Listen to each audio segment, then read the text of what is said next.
হে everyone, আশা করছি আপনাদের সবার রমাদান অনেক ভালো যাচ্ছে। সো আমি চলে এসেছি আপনাদের কাছে একটি ইফতার রেসিপি নিয়ে। সো এটাকে আমি বলে হচ্ছি আলুর ভেজ পাকোড়া। সো দেখেন, এটার জন্য যেটা করতে হবে, এভাবে আলুগুলো ছিলে নিতে হবে প্রথমে, তারপরে ঠাস করে এভাবে কেটে নিতে হবে, যাতে কিনা আমি প্রেশার কুকারে দিলে ইজিলি এগুলোকে অনেক বেশি সফট করতে পারে যাতে।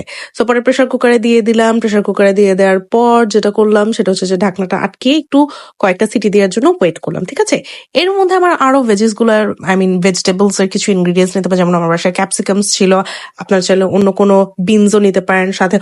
এটার কিন্তু এই রেসিপির মেইন আইটেমই হচ্ছে এটা, মজরেলা চিজ।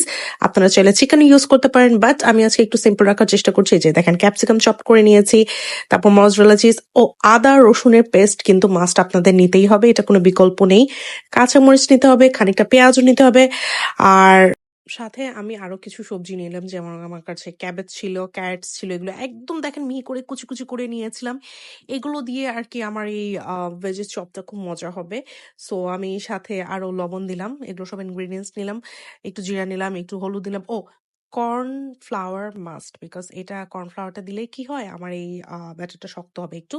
সাথে একটা ডিম নিলাম, অনেকগুলো চাট মশলা নিয়েছি, সরি আমি এগুলা রেকর্ড করতে পারিনি।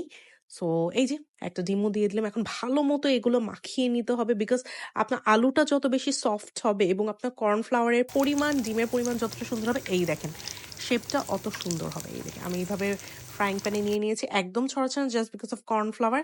এরপর এটার চেহারা এরকম হয়েছে। ইট ওয়াজ রিয়েলি নাম। এখন আমি সরাসরি চলে যাব রিভিউ দেওয়ার জন্য। এখন রিভিউ দিতে কারা আসবে দেখেন। দারুণ হয়েছে।